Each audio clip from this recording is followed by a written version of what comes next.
California Governor Gavin Newsom is now calling his city's homeless encampments unacceptable, which is odd since he's the guy who, made them acceptable, turning sidewalks into red carpet events for drug addicts, thieves, and unemployed CNN anchors.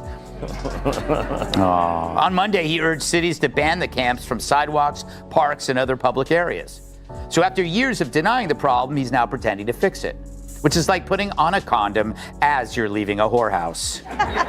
Greg Gutfeld just tore right through Gavin Newsom's carefully polished image, and what was left behind looked like a cloud of smoke, a bruised ego, and that trademark smile finally starting to crack under pressure. In a monologue packed with sharp criticism, Gutfeld went after what he saw as Newsom's double standards, took aim at his promises, and painted a picture of a governor caught in the glare of his own spotlight. This wasn't a playful joke or a passing swipe. It felt like a full-on political takedown, the kind that lands hard and keeps people talking long after it's over. And if there's one thing that made the moment stand out, it's that Newsom seemed completely unprepared for what was coming. Welcome to Gutfeld Unleashed, where the truth doesn't stay quiet, it hits like an explosion.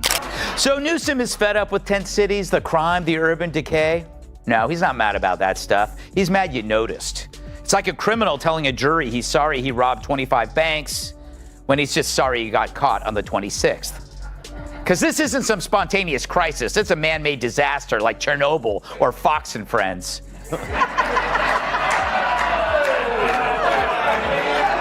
And it started like any other night on the Gutfeld stage. The lights were bright, the coffee mug was in hand, and that familiar smirk was already there, hinting that something was coming. But this time, the atmosphere felt different. This wasn't the usual banter or the kind of playful back-and-forth viewers we're used to seeing. Gutfeld seemed completely focused, like he had something bigger on his mind. His target was Gavin Newsom, California's polished political star, a man often known as much for his image as for his politics. The same politician who walks into press conferences with the confidence of someone stepping onto a runway instead of behind a podium. But on this night, that polished image was about to face some serious scrutiny, and the charm that usually carried him through the spotlight suddenly didn't seem quite as untouchable as before. Took common sense as his high ground. Right. There's no place outside of it. That's right. And so they're stuck in this horrible place, much like you, Jamie, and your life. As California falls apart, it must remind you somewhat of your own personal life. Yeah. Sometimes I look at footage of California and I go, oh, look how much better it is than my life. If you're enjoying this takedown so far, make sure to subscribe, because right in Gutfeld's sights was someone many supporters see as the perfect face of modern progressive politics, or at least the version Gavin Newsom likes to present to the public. Behind the polished image and camera-ready confidence, Gutfeld argued there's a long list of mistakes and controversies that can't be hidden by good optics alone. And he didn't just mention them in passing. He went after them one by one, delivering his criticisms with the timing and confidence of a comedian who seemed tired of what he viewed as political performance. The carefully crafted image Newsom has built over the years suddenly became the center of the joke, portrayed as something flashy on the surface but lacking substance underneath. For a long time, Newsom has benefited from that golden boy reputation among many on the left, but Gutfeld's goal was clear. He wanted to peel back the shine, challenge the image, and draw attention to what he believes has been hiding beneath it all along. So why do I keep bringing up Gavin? Well, other than my respect for his work in American Psycho, he's starting to distance himself from his party's worst ideas. Newsom, a guy who hates fossil fuels but could still bring down the price of gas by wringing out his hair, once proclaimed that his state would be a sanctuary to all who seek it. Then people actually came. He always seems to have the perfect smile ready for the cameras, speaks in polished talking points, and carries himself like California is the shining example everyone should admire. But according to Gutfeld, behind the carefully managed press events and high-profile appearances is a very different reality, one filled with problems that can't be covered up by good optics alone. And on this night, he wasn't about to let that image go unchallenged. The second he stepped onto the stage, the energy felt different. There was no slow build-up, no gentle introduction, and no easing into the topic. He came out swinging, going straight at what he viewed as the gap between appearance and reality. Gutfeld argued that the polished public image was just that, an image, and as his monologue unfolded, he worked to pull back the curtain and challenge the narrative that had protected it for so long. By the end, the glossy presentation he was targeting seemed far less convincing under the weight of his relentless criticism. You conflate order with authoritarianism, you get chaos and destruction. So if restoring order is evil, then the Dems are now the party of disorder. Turns out the only system they had was wokeism, and it rotted any basic principles the party had to begin with. which is why, like Gavin himself, they're left looking at 2028's hopes going up in flames. And this time, no one is going to help them put it out. Gutfeld's argument was that once you look past the polished image, the reality underneath tells a much different story. He painted a harsh picture of California, a state often presented as a model of progress but, in his view, struggling under the weight of its own problems. He pointed to issues like growing homelessness, rising costs, and the departure of high-profile business figures as signs that things weren't nearly as successful as they were being portrayed. When the conversation turned to crime, he suggested that the headlines were dramatic enough on their own and didn't need any extra exaggeration. Stories of retail theft, broken storefronts, and public safety concerns became central to his criticism, all used to support the idea that the gap between the state's image and its reality was growing wider. And through all of it, Gutfeld portrayed Newsom as someone still holding tightly to an optimistic narrative, unwilling to acknowledge just how serious he believes those challenges have become. Problem is his track record, his performance as mayor, as lieutenant governor, and governor. And your analogies are great. I think mine are better. And just hold on. And here's why. He shows up at the fires and says, who the hell caused this? I'm going to crack down on the people responsible. He sees the homeless encampments blocking the sidewalks and said, you guys clean that up. He started it. He spent $3 billion to fix it. And his opening words in 2020 when he got the job is a disgrace. The richest state in the country and the richest nation of the world has a homeless problem. I will fix it. He spends $1 billion when it's not fixed. He blames the mayors, and he also forced the movie industry and Silicon Valley out of the best state in the country by high taxes. I've never seen someone with such a bad performance, but yet I think he's the front runner to get the nomination for the Democratic Party. Yeah, it's true. It's true. They got nobody else. Sherrod, welcome back. What really pushed Gutfeld's criticism to another level was his argument that, despite all the challenges he highlighted, Newsom still positioned himself as someone qualified to lecture the rest of the country about leadership, freedom, and moral responsibility. That's where Gutfeld leaned in the hardest. In his view, this wasn't just a case of political hypocrisy, it was a carefully crafted performance, with Newsom playing the role of a leader whose image was polished far beyond the reality behind it. Gutfeld pointed to what he saw as contradictions, criticizing Newsom for taking aim at policies in states like Florida and Texas while, according to him, serious issues at home remained unresolved. The audience seemed to respond to that contrast, and rather than relying on anger, Gutfeld delivered his points with the kind of sarcasm that often lands harder than shouting ever could. Joke after joke, he worked to chip away at the image he believed Newsom had built around himself. And by the time he reached the end of the monologue, the message was clear. Gutfeld wanted viewers to see a gap between the public image and the reality he was describing, turning what began as criticism into what felt like a full-scale challenge to Newsom's carefully managed reputation. So last week, Newsom said he hopes the conservative Supreme Court will overturn the current law that bans his state from removing out-of-control homeless encampments. Imagine that. Well, what did you expect, Gavin? That the sanctuary seekers were going to show up in Winnebagos? Once again, another example of a high-profile lib using his big mouth to write a check his ass can't cash. Last year, after the Texas Governor Abbott ordered that parents of transitioning children should face criminal investigation, Newsom then tweeted this: trans kids and their families should be celebrated, not targeted by the state. They are heroes.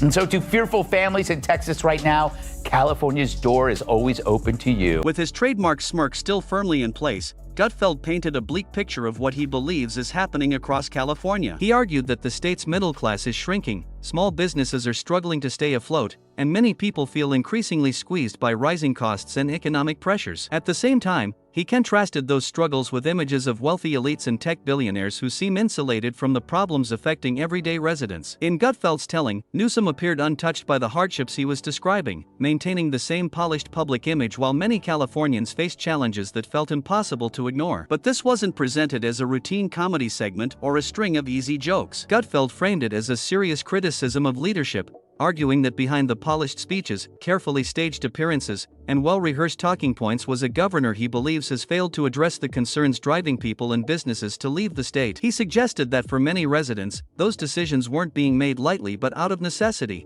as they searched for opportunities and stability elsewhere. And that led to the central question running through his entire monologue: how did a state with so much promise end up facing so many challenges under the leadership that was supposed to guide it forward? What do you think about Gavin Newsom? What's going on there? I don't know. I don't know how they bump out Kamala out of VIP, put a white male in there and take her out. She's got too much of an ego to just step aside. She's going to go crazy if they try to do that. Plus, she had a strong 2% support, so don't forget that. Yeah, but she's waiting for that spot to just open for her, and then you put a white male in there. Yeah. I don't know how they're going to put. I mean, they did it to Bernie. They threw him under the bus two, presidential ones in a row. They just gave him a couple extra houses in Vermont. Go, yeah, you got some extra money. But I don't know how they could do it with her. It'd be great if they threw her under the bus because she really likes buses. Remember? Gutfeld never let up. He kept his focus squarely on the man he believes is responsible for California's direction, peeling back what he described as layers of carefully crafted political messaging one piece at a time. Throughout the monologue, he challenged nearly every major claim associated with Newsom's leadership, arguing that the success stories being promoted were more image than reality. Economic achievements, environmental initiatives, and public displays of compassion all came under fire as Gutfeld questioned whether the results matched the promises. Then he delivered one of the most memorable comparisons of the night. He described California as a beautiful mansion from the outside, clean, impressive, and impossible to ignore, but argued that once you step inside, the problems become impossible to hide. In his telling, the state looked polished on the surface while deeper issues continued to grow beneath it. It was a powerful image, and one that seemed to resonate with the audience. The laughter that followed wasn't presented as a reaction to an outrageous joke, but to a criticism that many in the room appeared to recognize. By the end, Gutfeld's message was unmistakable. He argued that California should no longer be viewed as a model for the rest of the country, but as a cautionary example of what can happen when image and reality drift too far apart. Californians used to sell maps of celebrity homes, not landmines. Now, instead of sightseeing, tourists play hopscotch so their shoes don't get hepatitis. And when residents complain, they're called cruel. And now we're supposed to believe Gavin? Hell no. All the problems of the last decade were based on his and his party's lies.